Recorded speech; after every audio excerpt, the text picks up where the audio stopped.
First we're gonna focus on our breathing. Breathe in easily through the nose.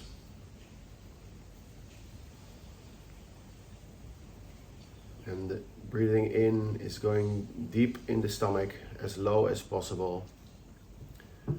So we try to avoid breathing high from the lungs. But while we breathe in, we feel the wind and the breath sink in deep into our stomach, and we breathe out again. And we continue that process.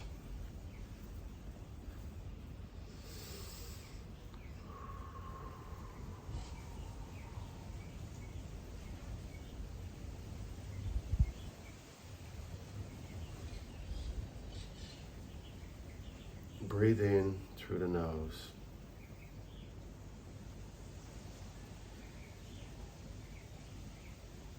Breathe out.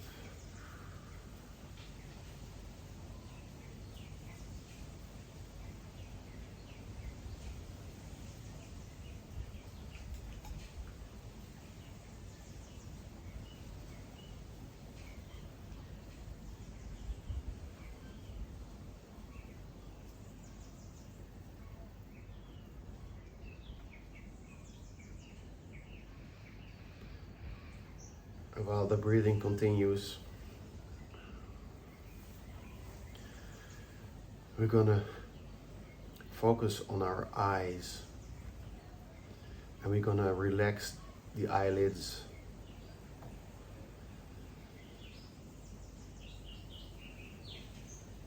So that our eyes are relaxed. And we don't have to actively close our eyes.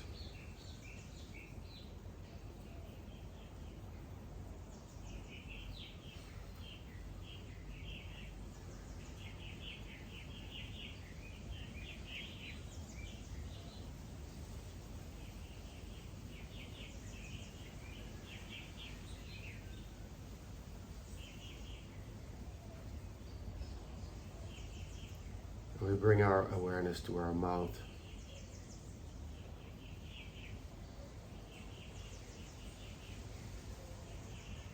And we pay attention to our tongue and let the tongue float in our mouth. Just relax it.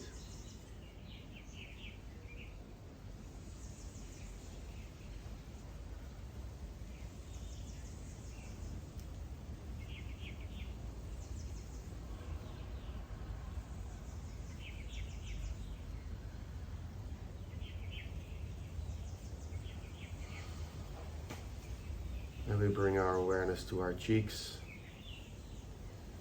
and relax the muscles.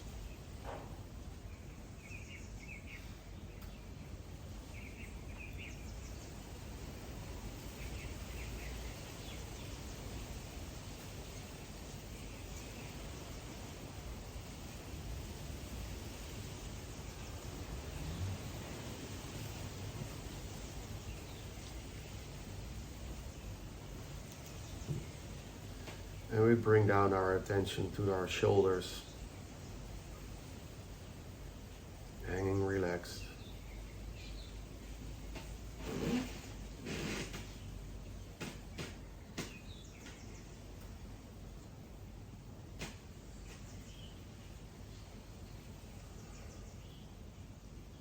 And we feel our arms hanging in our lap or resting on the chair.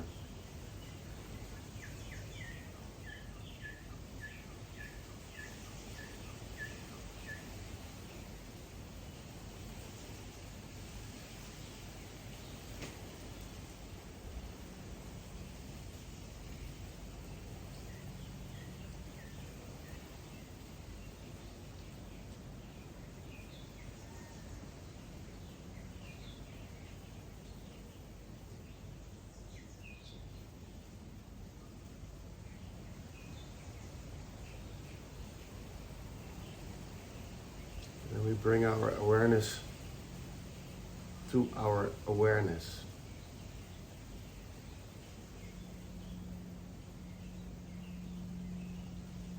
Being aware the sounds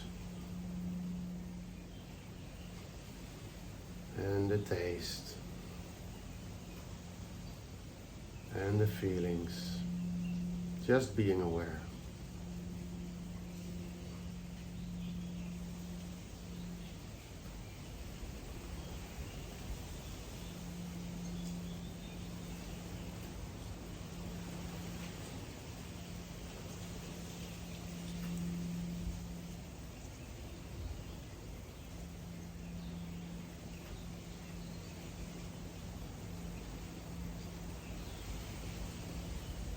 Being aware of our thoughts,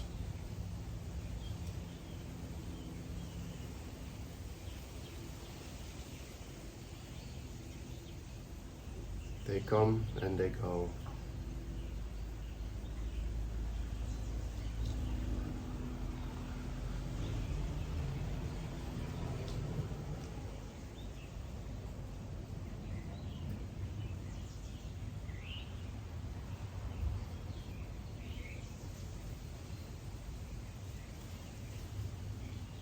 And we bring our attention back to our breathing.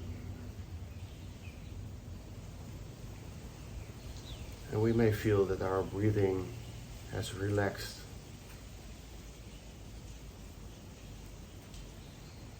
A bit slower.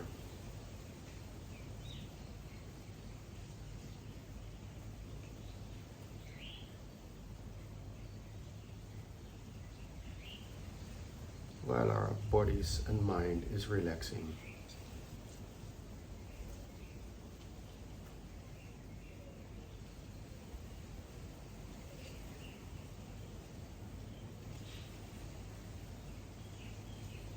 And we're going to focus on our breathing for 1 more minute.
We're going to bring our awareness to the room we are sitting in.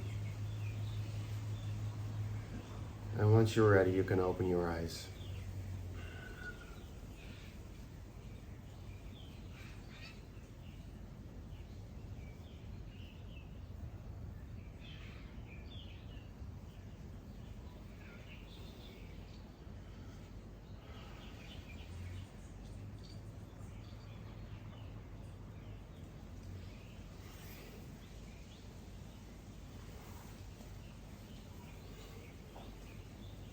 Ik had ook niets denken dat het gaat me wel goed af. Ja? Ja. Ik weet dat bij vrouwen is het heel lastig. Ja, klopt. Die radio blijft wel onder doorspelen. Maar volgens mij hebben mannen daar wel wat meer aanleg voor. Yeah. Well, it's a good point about he's telling about the non-thinking, that he's able to achieve the state of Zero less. thinking. Huh? Nothing. Nothing. Yes.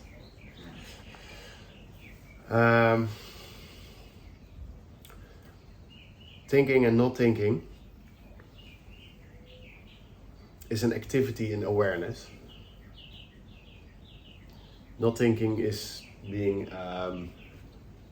you are aware of the not thinking. Probably you're not aware of the non-thinking at the moment you're not thinking, but there is a moment that you are aware that you haven't had any thoughts. And the concept or the whole idea in non-duality is recognizing your true nature. And true nature, you're always your true nature. You don't have to recognize your true nature, because thinking mind and everything that happens in the thinking mind is an effect of your true nature. You cannot never be your true nature. The only thing is that once we identify us with the thinking mind, and that what appears in the thinking mind, we may have the idea or the feeling that we are not in our true state. Realizing that we are always in our true state, but not identifying that with what is happening as a concept in our awareness, in the thinking mind, may give you the feeling that you are disconnected or not whole, or not in your true state. And so you cannot never be in your true state. You can never not be in your true state. And that might feel good, because then you don't suffer from the idea that you are not whole or not complete or not enlightened, but it is that we, in our upbringing and in our society, we get the idea that we're not whole and that we're not complete, and that we have to do a lot of things to get somewhere, to be a better person, to be a better version of yourself. And that is where the suffering comes from, is that we are brought up by the idea we are incomplete, and if we do our best, we try to we can reach the state of completeness.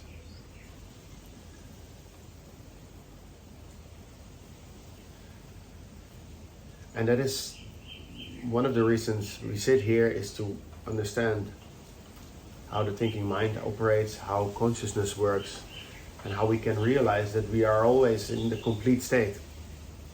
Only the thinking is separating us from the complete state.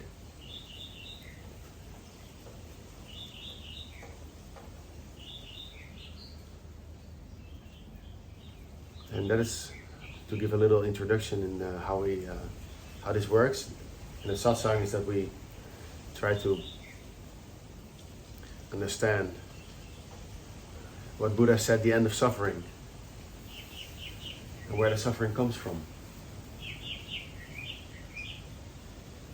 and what we truly are, and what the difference is between our social identity and our true nature. Our social identity, which is that defines us in our concepts and what we have to be and what our status should be and how we should move in our society and how we are stuck in our social construct against complete freedom, complete liberated from the idea that we have to be someone. And that what we have to be always is an effect or is an effect from what we really are. So if we try to be someone, that's also an effect of our true nature. So we don't have to feel guilty that we cannot reach wholeness or completeness. That is what we always are. We are always that complete, wholeness.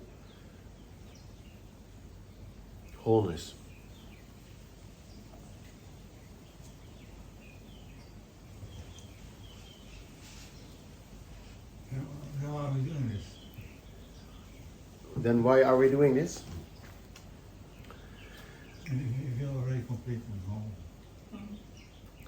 Well, actually, we are not doing anything. We're just experiencing ourselves as energy in motion. But since we have the feeling that we are separated from nature, or separated from source, we have the feeling of I, with the belief that I'm not whole. So then the I is going to try to fix it, to fix wholeness. And we feel that way because of social. And we feel that way because we are self-aware, beings with self-awareness. And so we have the feeling of, so that self-awareness creates the feeling of separation as a body experience that has to learn life, that has to experience life to go somewhere. But once we understand we are not separate entities, there's nothing to do, because then you realize that this is just one big play of God or source or whatever it is. And that we are that source. Like the sea, what is the one big ocean, and the wave might feel separate from the sea, but in the end it's just water, like the whole ocean. So we are the waves that feel separate from the ocean and forget that we are all water. And if we separate ourselves in the thinking mind and think that we are separated, as a wave we are separated from water, we suffer from the feeling that we are separated, while we are not. So what you're saying is that we are all one, as in spirits, as in soul. As in source. Source. Yeah. God. Yeah. There are different names for that wholeness. Yeah. Yes. But since we are self-aware, we can recognize this body as separate from something else, and we identify with the body. We think we are a separate entity, moving in another reality, or moving in a certain reality. And once we understand that we are not separate. Is that maybe why we endured these last 2 years with all this negativity and this daily concept of death, disease, separation, going on discussion, that at the end, or at some point, your mind, your spirit is also going to be affected with that negative feeling. So the moment you wake up and you endure the day, that your spirit is already negatively influenced by all what's happening in the world. Right. Because we are all like one. Yeah, I see where you source. see your question. Yeah. And then you see also people responding to that maybe in a normal way they wouldn't get in a fight, or they didn't. You mean a collective negative spirit? Yes, that's what On social level, that could be so. But spiritual, I think, is also connected then, because if you see, what you just explained is that we are all one, and we are. Yeah. You see, so we are one source. Yeah, and but it must have an effect. On the. It has a collective effect, but that's only on the human level. But I mean with the wholeness. The wholeness. I mean not the human separate from anything, but the human separate as that what is. I mean what we can see with. I'm talking about the energy. Yeah. So the energy is what we all are feeling. Yeah. Onbewust dan, hè? Yes. And if the energy changes, then we will experience that, and we are feeling that. Yeah. So we are fill ourselves with that energy. Yeah. Let me bring it back to consciousness. The state that is our true nature. This is what you mean is a collective experience we have. It is a feeling. It's a perception. It is a perception that is an effect of pure consciousness. And what do I mean with pure consciousness is the fact that we are aware, that we are on. Within the fact that we are on, there's yet no emotion or feeling or interpretation or concept. If we move back from, we can actually do it. So you have an experience, let's say, of any experience. Let's say the negative experience you talk about collectively we have because of a certain war situation going on. Yeah. So we have that feeling. Where is that feeling residing in? That is what we try to understand. So we can see the feeling, and then we can try to see where is that feeling arising from. Because once we stay in the feeling, we stay identified with certain concepts, structures, social identities, norms, values. That is on the level of the mind. That's the level of the thinking mind. I mean, that's the level on the visuals, on the hearing, but I always move back. That's what we do in Advaita. We go back to the source. The rational thinking part. Yes, exactly. Yeah, that's the mind doing its job. Yeah, okay. It's filtering. It gets information. It's filtering, and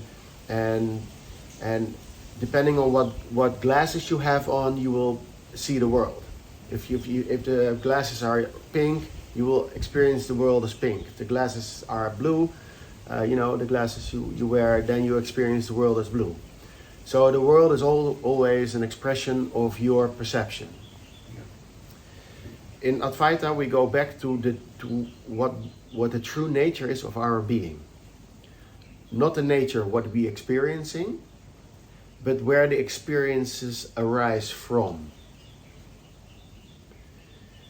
If we are meditating and we meditate on the state, for example, you said it, I'm able to have a blank mind. Yes. Yes. To think about nothing. Yes. Yeah. So there's no thinking, but there is awareness. Because the thinking can only be there because you can be aware of it. So you have a thinking mind and you have awareness. So awareness is the source of the thinking mind. Because you can experience the not thinking and the thinking. You'll be able to experience those both experiences.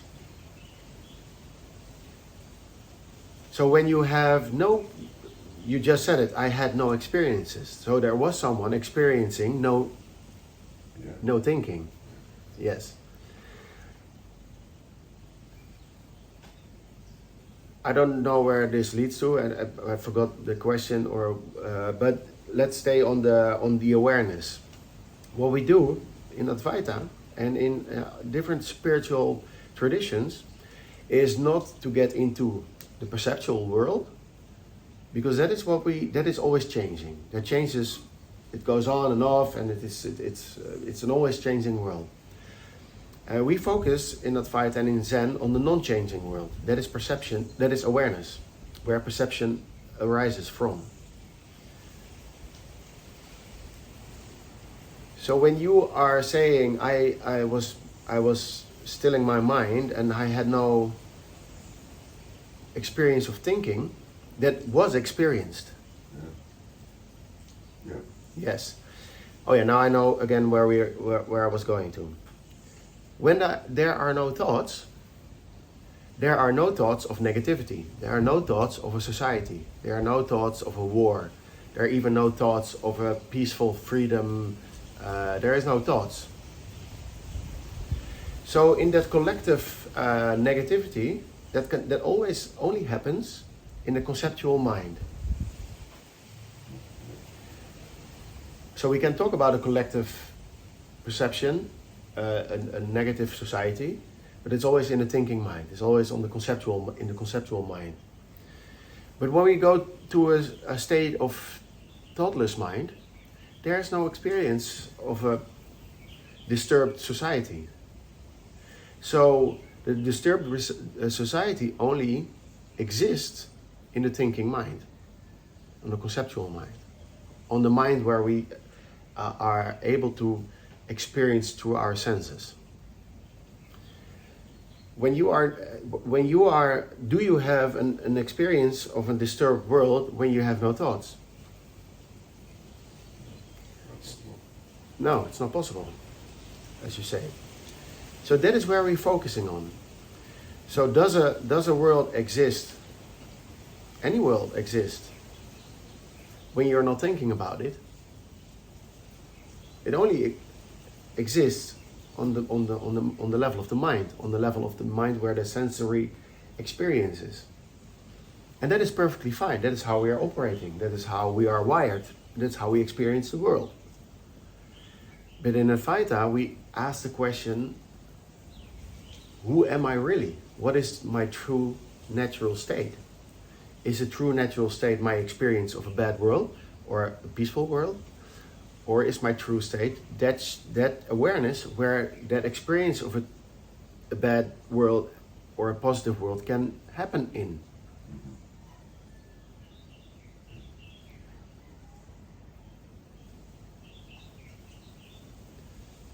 So is the world bad? It depends on your state, on your conceptual state. It depends on your thinking state. It depends on your glasses, the filter you see the world through. But that's a different level, that's a different state. And we have to separate that state to be aware of what our true nature is and what the perceptual nature is. Because if we think there is only a perceptual nature, then we live in the world of suffering. Because there bad and the good things happen. On the level of the non-thinking mind, there is no good or bad, because there is no experience of thinking about good or bad.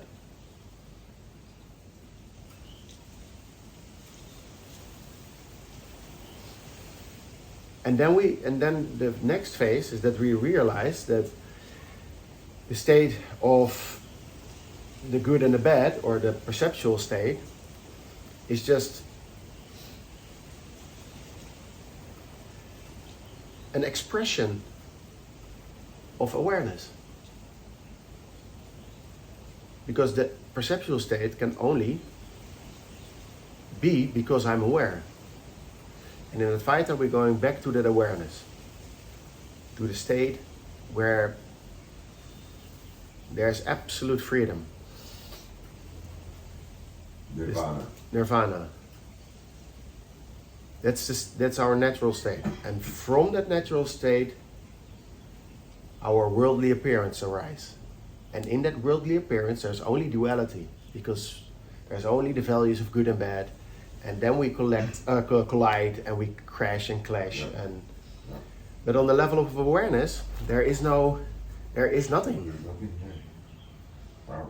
So that's the non-duality you were talking about. Yes. That's a non-dual essence of what we really are. Did you already reach that state of mind? I know how the state of mind work. I know that I'm never not enlightened or whatever it is. Because I know that the world that appears is an appearance within consciousness, within that awareness. So I know that is already my true state. There's no misunderstanding about who I really am. And that is the natural state. The thinking we're not enlightened is the mind thinking we are separate entities. that we are not whole, we are not complete. All those concepts that we have learned. So, Huh? yeah, so actually what you're saying, so the answer to his question would be yes, you have reached the state of enlightenment. Only the concept of enlightenment is I have not as reached. if it's something to reach. I have not reached the state of enlightenment because there is no enlightenment. What there was, what there always was. Enlightenment is a difficult world and a mystical word to explain the illusion, the dream where you're living in, and waking up from that dream. You know, we as human beings are so trained to always have an end goal. Mhm. Yes. So Exactly. that's what crosses my mind during my session. Yeah. I can call it like that. Yeah. That automatically I'm thinking about what goal I'm going to reach, Mhm. what goal Right. I'm willing to Yeah. reach. Yeah. But as you explained it, there is no goal. No. Not on the level of awareness. Yeah, correct. Not- Goals appear as a concept in awareness. Yes. Yes. So on our daily level, on the level of the human experience, we have goals. Yeah. Because, you know, we experience time and we experience our place on this world, and we have a certain, it's relative. We live in relative concepts in our human experience. But once we identify ourselves as that human with limited experience, we live in a finite world. While that finite experience is an expression of the infinite awareness, what we really are.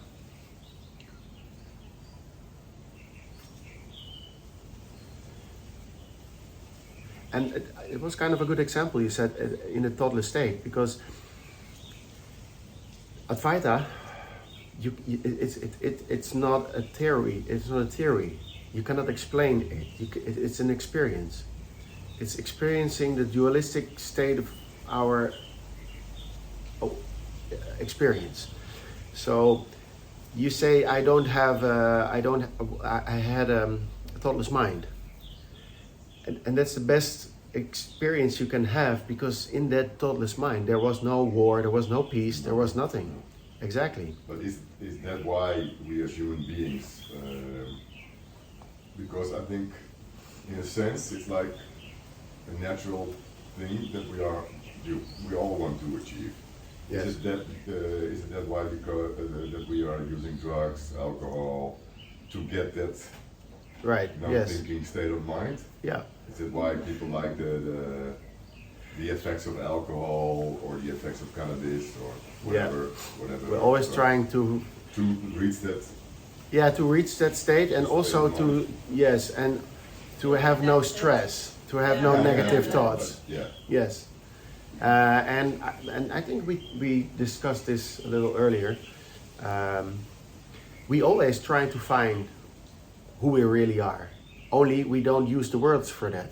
We try to to experience different experiences to come to that state, but we don't actually say I want to know who I really am. And what we really are trying to do is to come into a peaceful state. We want to enter God's paradise. Yes. And we do that through religion, we do that through drugs, we do that through anything. But in the end, I think collectively we try to enter a peaceful state. Yeah. And why do we try to search for that? Because we recognize it, because we are already that peaceful state. But it's clouded by our society experience. I had a little trick, which I used a lot of times when I was stressed out or had negative thoughts or depressed or whatever. I trained myself to go back in the state of mind when I was like a young boy, 6, 7, 8, 9, 10 years old.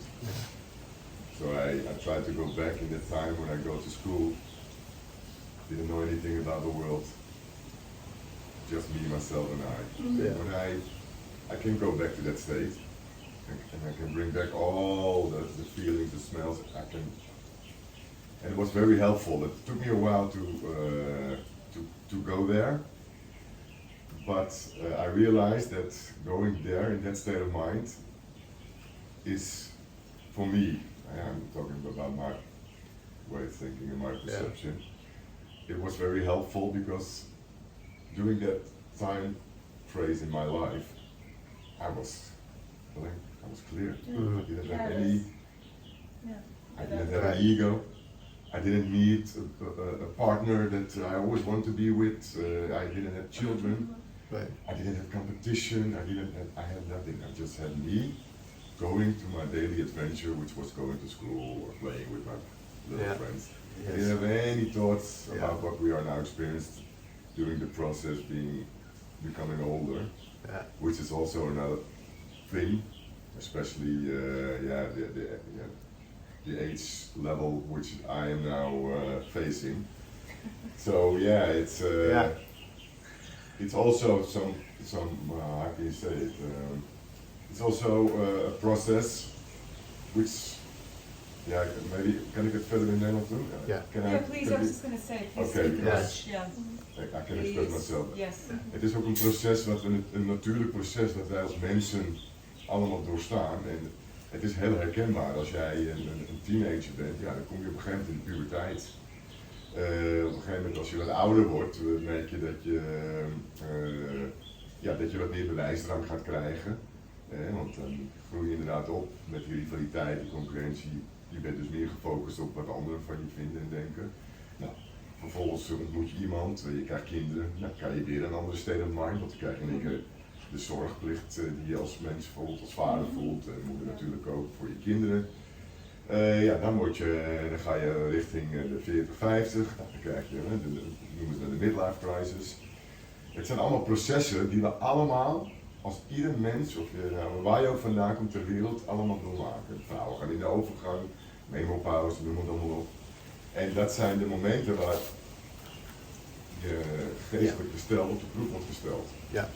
En ik denk ook dat daarom dit soort, dat is de theorieën, denkwijzes, zo mooi zijn zo, en ook heel erg goed kunnen helpen om dat proces zeg maar te doorstaan. Ja. Zonder dat ik daar heel erg I hear you. wil willen, want het is een. Well, I think the nice feeling about being these sessions is because it's not non-judgmental. Yeah. And it's trying to understand how if I go back to Advaita, is where you reach a state of non-suffering, or where you understand where the suffering comes from.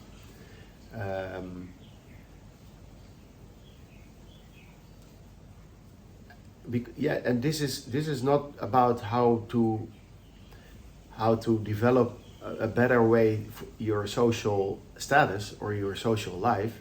It's understanding your status as a being. And it is, I experience it as peaceful because it's so non-judgmental. It's not about you, it's not about you, it's not about you, it's not personal. It's about experiencing. It's about what is the nature of experience. And it leaves out completely the judgmentalness because there's nothing to judge. On the level of awareness, and I'm always going back to that level because we are so trained to be on the level of a daily experience and let us flow with the daily experience instead of going inward and try to meditate and be aware of your awareness. Once you can still your ego, there are less clouds, so you can see the sun more. Yeah. You know, it's not about killing your ego, it's about understanding it. It's about being on the level of awareness, about being on the level of what is, instead of always projecting and identifying with what appears. Ja. Ja.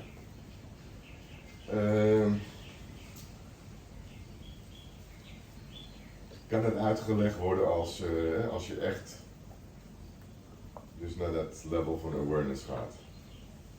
Zou het uitgelegd kunnen worden als egoïstisch voor je omgeving? Nou, een vraag die me te binnen schiet. Ja. Dat ik daar dat ik Ja. er druk om maak of zo. Nee, het is ik noem het altijd gewoon je natuurlijke weg vinden. Je natuurlijke pad vinden. Find your true way. And everything is a true way. There's not a non-true way. The only thing is that there is a sense of being always in your social identity is it the moment you try to conceptualize something. That's what I'm doing now. Yeah, you try to conceptualize, and then you are on the level of the thinking mind. Yeah. And then you try to fix a position in your social world, how you move and how you can explain what you're doing. If you compare it to like religion, and try to be a good person, so you Yeah. always try to be moral, doing the right thing, thinking the right things. Yes. But you also have some thoughts and thinkings that are not morally right. So then Yeah, but you automatically answer your own come question back to already. Yeah. the judgment Yeah. process and state of mind. And I think for me, my goal, you see, val ik weer terug, hè, zie je? So it's a process for me as well. Yeah. Is to eliminate that part, that judge. Yeah, but focus. the I judgment understand part. what you say. Don't focus on that what arises. Focus on that what it arises in, because once you focus on stillness, on a meditative mind, less thoughts will arise that disturb your emotional thinking. Yeah. Once you try to fight a thought or try to be someone, you're in that thinking state. That thinking state will ease while you're not focusing on it. The ego is trying to do its best to be in its best and strongest phase or identity, and it's always trying to be that strong, that strong person that wants to be perfect and. Yes. The ego wants to take over all of it. It's It wants always- to control. Yes. It wants to take the wheel, the whole. Exactly. So the the whole ego, moment if you fight the ego, it's the ego fighting the ego. I mean, it's an ego trip to fight the ego. Yeah. You understand? So, but you don't have to fight anything. The fight will stop once you realize the ego is fine as it is, and you leave it alone. I learned myself some tricks. I love it. Well, the ego. The ego tried to tempt me. Right. Or try to make me feel bad or. And there's no Yeah, there's no two. Yeah. The funny thing is that if we talk about the ego, it's the ego talking about itself. It's not Yeah, two. that's true. So once we say the ego is making me feel me bad, there's no two. There's no ego in me. The me is the ego. So it's one. So the ego is not hurting you. The ego I'm is talking with my ego. no, that's Sometimes correct. I talk out loud and I think Yeah. to myself, if people see me right now, they think I'm crazy. Yeah, well, There's a step back in them. There's a step back in it. I'm hearing too. It's still part of ego, but you're stepping back and saying, "I know what you're doing." You know, Yeah. I know. Yeah, it's being aware. Yeah. It's being aware of the process. Yeah. And that is also a thing what we do here is not to be in pure awareness, to try to do that, but also on try to get a hold and try to see how the ego is the trick itself. Yeah. So it's not being judgmental about the ego, it's understanding the ego because it's there. We cannot fight it because if we try to fight it, it's the ego that tries to fight it. Yeah. So it's always trying to fight itself. Yeah. You will never escape from that. Yeah. Forever keep fighting. Yeah. And how does that work in a relationship and a family? Yeah. Me as a father with my children, husband, Yes. How? That's a good question. Yeah. We are. No, you don't we're- have to do everything right now, but Yeah. it's just Yeah, I'm spitting out my trying to questions. be careful to go into a lot of things because But I can answer it shortly, and then we can dive into it later. It won't change, because now you think the only thing that will be changed is that you are aware of it, and you will probably become less judgmental because you understand the ego doing its job, and so there's nothing to save. You cannot save your ego. I mean, the ego will do it anyway, but there's nothing to save. On the level of awareness, it's already whole and complete. The only thing is that the ego says and has learned that we're not complete. So we have to be complete. And how do we fix that to be complete? Is to lead a good life, or be you mentioned already. To try to fix everything.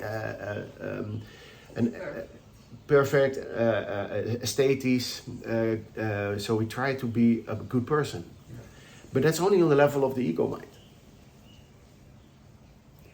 And since we're so identified with that ego mind, we think we are the ego mind. We are that social identity. And in Advaita, we try to zoom out and see that is an expression of pure awareness of the wholeness, the perfectness, the nothingness, allness. Yes. So once you realize you are that already, the ego doesn't have to fix anything anymore. It will recognize it. The ego will be still at a certain point because it has no ground to fix anything anymore. So trying to fight the ego is the ego fighting itself, and that process will relax. That process will relax on itself once you realize and you zoom out and are on the level of awareness. Zooming out, right? I mean, to me, that it's when you're talking about being aware of awareness and not identifying with content of what we're aware of, it's to me, I'm always that there's some kind of shift that's part of that. That's not. It's almost like you're on one track or one channel with thought. And then there's other channels that are maybe a little less intense or dense, like tracking body sensation or somehow shifting. For me, when I shift out of just the thought channel, it's easier for me. So when I hear you say zoom out, there's almost, that's one of those more, not that anything, if any kind of trick or technique doesn't necessarily work, but they kind of work for a little while. Yes. To get out of the Zooming out of one yes. track. Right. And zooming out, you mean literally? Yeah, literally try to, zoom out. Look at yourself from. Literally zoom out, but I have to use the word zoom out as a trick to gradually understand how awareness or consciousness works. Because zooming out is a trick of the conscious mind or the thinking mind, but in steps we need to understand how the process works. Yeah. There is actually no zooming out, because in awareness or in consciousness, everything happens. There's no zooming out. But if you don't try the little tricks, you won't really get out Exactly. of it either. Like when you bend a spoon, you ever Yes. bend a spoon, you have to keep doing like this, and eventually it warms up and gives way. Yeah. It's a little like doing this Right. with the fixated thinking state, kind of like, we're going to try this thing, and then something softens a little bit. It's less dense, Yeah, and in It these helps you. sessions we get aware And then of it. Right. Yeah. And in these sessions we get aware of the construct the mind is doing anytime, and as a result of awareness. So, and that is the whole idea of Zen and Taoism and Advaita and Buddhism, is to end the suffering which comes from the thinking mind. The suffering only exists in the identified position. You have awareness, ego mind arises in awareness, and we only think we are this. And we forget we are this. Mm-hmm. So once we are only here, there's suffering happening. Once we're here, there's only observation of the suffering. but not identified with it. Well, that is a state we naturally are, and we have to